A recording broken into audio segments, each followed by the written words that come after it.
दोस्तों नमस्कार, मैं रमनू सिंह। पिंकी कुशवाहा की श्रीजी अस्पताल में प्रसव के दौरान मौत हो गई। सबसे बड़ा सवाल, सरकारी अस्पताल से पिंकी कुशवाहा श्रीजी अस्पताल पहुंची कैसे? Doctor Saumya Tiwari, assistant professor medical college ने रेफर किया रीवा मेडिकल कॉलेज के लिए पिंकी कुशवाहा को। दोस्तों, एक अजीब खेल है। अगर डिस्ट्रिक्ट हॉस्पिटल सतना से 100 मरीज प्रतिदिन रेफर होते हैं तो सुबह से लेकर शाम तक, देर शाम तक सिर्फ 10 मरीजों को ही रेफर किया जाता है और 90 मरीज रेफर होते हैं रात में। अब एक अहम सवाल कि आखिर मरीजों को रात में ही रेफर क्यों किया जाता है? यह एक बहुत बड़ी जांच का विषय हो सकता है। इसमें सभी लोगों को आवाज उठाना चाहिए। मुझे जो जानकारी मिली है उसके अनुसार जो नाइट ड्यूटी के डॉक्टर होते हैं, जो रात में ड्यूटी करते हैं, उन लोगों को रेफर करने के पैसे दिए जाते हैं। अब यह सवाल उठता है कि पैसे कौन देता है? बड़े बड़े अस्पतालों के दलाल, इसके बाद एम्बुलेंस चलाने वाले संचालक, उन्होंने भी अपने दलालों को सक्रिय कर रखा। लगभग 40 से 50 दलाल जिला अस्पताल के आसपास हमेशा मंडराते रहते हैं। इन दलालों की संख्या देखने लायक होती है रात 8 बजे से लेकर 12 बजे तक। यह वह पीक टाइम होता है जब मरीजों को जिला अस्पताल से प्राइवेट अस्पतालों की ओर भेजा जाता है, ट्रांसफर किया जाता है, इधर से उधर किया जाता है। इस बीच में एक बहुत बड़ा खेल चलता है। मुझे यह कंफर्म जानकारी मिली है कि दलाल डॉक्टरों को रेफर करने के पैसे देते हैं। अब प्रशासनिक अमले में, प्रशासनिक अधिकारियों में दम हो तो वह जांच करा ले। किसी जनप्रतिनिधि में आवाज उठाने की क्षमता हो तो इस विषय में बोलकर देखें। वैसे सतना की मंत्री प्रतिमा बागरी भी महिला है और जिसकी मृत्यु हुई है वह पिंकी कुशवाहा भी महिला है। प्रतिमा बागरी वैसे भी बहुत ज्यादा जिला अस्पताल के चक्कर लगाती हैं। इस विषय पर उन्होंने अभी तक कुछ नहीं बोला। उन्हें भी इस मामले को संज्ञान में लेते हुए देखना चाहिए कि आखिर जिस अस्पताल में मंत्री प्रतिमा बागरी बार बार जा रही हैं, उस जिला अस्पताल में कितने दलाल सक्रिय हैं और कौन कितने में बिकता है, कौन कितने में मरीजों को ट्रांसफर करता है। अब डॉक्टर सौम्या तिवारी ने पिंकी कुशवाहा को रेफर तो किया रीवा मेडिकल कॉलेज। वह श्रीजी अस्पताल पहुंची कैसे? जब जिला अस्पताल में सुविधाएं नहीं हैं तो फिर जिला अस्पताल के ही डॉक्टर सुनील पांडे श्रीजी में जाके सीजर ऑपरेशन कर रहे हैं पिंकी कुशवाहा का। अगर पिंकी कुशवाहा की मौत नहीं हुई होती तो यह मामला सुर्खियों में नहीं आता, उजागर ही नहीं हो पाता। डॉक्टर सुनील पांडे कोई इकलौते डॉक्टर नहीं है जो प्राइवेट अस्पताल में जाकर सीजर करके आए हैं या ऑपरेशन करके आए हैं या इलाज करके आए हैं। अनेकों डॉक्टर हैं, कई डॉक्टर हैं जो प्राइवेट अस्पतालों में जाकर ऑपरेशन करते हैं, मरीजों का इलाज करते हैं। आखिर पिंकी कुशवाहा मामले में यह सभी अधिकारी सारे मामले को घुमा क्यों रहे हैं?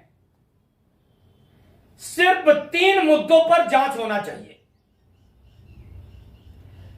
जब जिला अस्पताल में जिला अस्पताल के सरकारी doctor caesar operation Pinki Kushwaha का कर सकते थे, किया ही, तो फिर पिंकी कुशवाहा को रीवा मेडिकल कॉलेज रेफर क्यों किया गया? यह पहला मुद्दा जांच का विषय होना चाहिए। दूसरा मुद्दा, जब पिंकी कुशवाहा सुबह जिला अस्पताल में एडमिट होती हैं, 18 घंटे उनका इलाज किया जाता है जिला अस्पताल में, आखिर उन्हें रात में ही रेफर क्यों किया गया? यह दूसरा सबसे बड़ा जांच का विषय होना चाहिए। तीसरा जांच का विषय यह होना चाहिए कि आखिर पिंकी कुशवाहा को जब रीवा मेडिकल कॉलेज भेजा गया, वहां रेफर किया गया, तो वह श्रीजी अस्पताल पहुंची कैसे? सिर्फ इन 3 मुद्दों पर जांच की जाए तो बहुत बड़े खुलासे हो सकते हैं। पिंकी कुशवाहा कोई इकलौती महिला नहीं है जिनका इलाज सरकारी अस्पताल से ले जाकर प्राइवेट अस्पताल में सरकारी डॉक्टर ने किया हो। ऐसे अनेकों मामले प्रतिदिन हो रहे हैं। इस विषय के द्वारा अगर गंभीर जांच की जाए तो ऐसे कई मामले, सैकड़ों मामले सामने आ सकते हैं। मगर एक विषय और कि आखिर जांच कौन करेगा? कौन इस विषय को उठाएगा कि इस मामले की जांच हो सके, पिंकी कुशवाहा को न्याय मिल सके और पिंकी कुशवाहा के माध्यम से और सैकड़ों लोगों की जान बचाई जा सके? इस विषय पर क्या अधिकारी निष्पक्ष जांच करेंगे? सोशल मीडिया में तो एक खबर वायरल हो रही है कि डॉक्टर सुनील पांडे सीएमएचओ से घर में जाकर मिल आए हैं। आखिर घर पर मिलने का रहस्य क्या है? अब वह कह देंगे कि दोनों डॉक्टर हैं, वो डॉक्टर है, वो उनके अधिकारी हैं, तो बंगले पे भी मिल सकते हैं, सड़क पे भी मिल सकते हैं, ऑफिस में भी मिल सकते हैं। मगर यह घटना होने के बाद जब जांच शुरू होती है, तब डॉक्टर सुनील पांडे अगर सीएमएचओ के घर में जाकर मिलते हैं तो फिर तो सवाल उठेंगे ही। सवाल यह उठता है कि क्या सीएमएचओ इस मामले की सही जांच कर पाएंगे, निष्पक्ष जांच कर पाएंगे, करा पाएंगे? वैसे यह एक बहुत बड़े सिंडिकेट का मामला है। बहुत जल्दी कोई जांच नहीं कर पाएगा, बहुत जल्दी कोई इस मामले का खुलासा नहीं कर पाएगा। आज जबलपुर के कई अस्पतालों के दलाल यहां जिला अस्पताल में घूम रहे हैं।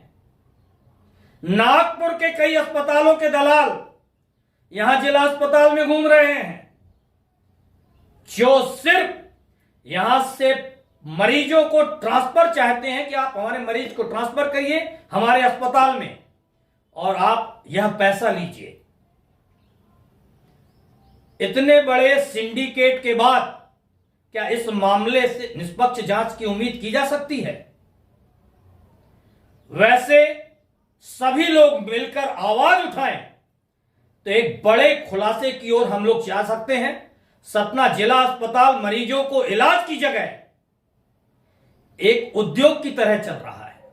मरीजों को पैसा कमाने का एक जरिया बना लिया गया है। मरीजों को सरकारी अस्पताल से उठाकर प्राइवेट अस्पतालों में भेजकर इस बीच में कई लोग पैसे कमा रहे हैं। इसको रोकना होगा, इस पर सरकार को भी ध्यान देना होगा। यह बहुत बड़ा मामला बनना चाहिए। मगर फिर एक सवाल कि आखिर जांच कौन करेगा, कौन खुलासा करेगा इस पूरे मामले से? हो सकता है इसमें कुछ सरकार के लोग भी मिले हों। अगर सरकार के लोग नहीं मिले हैं तो फिर वह क्यों नहीं इसमें आवाज उठाते? इस मुद्दे पर सभी को मिलकर सामने आना होगा, तब इसका खुलासा हो पाएगा।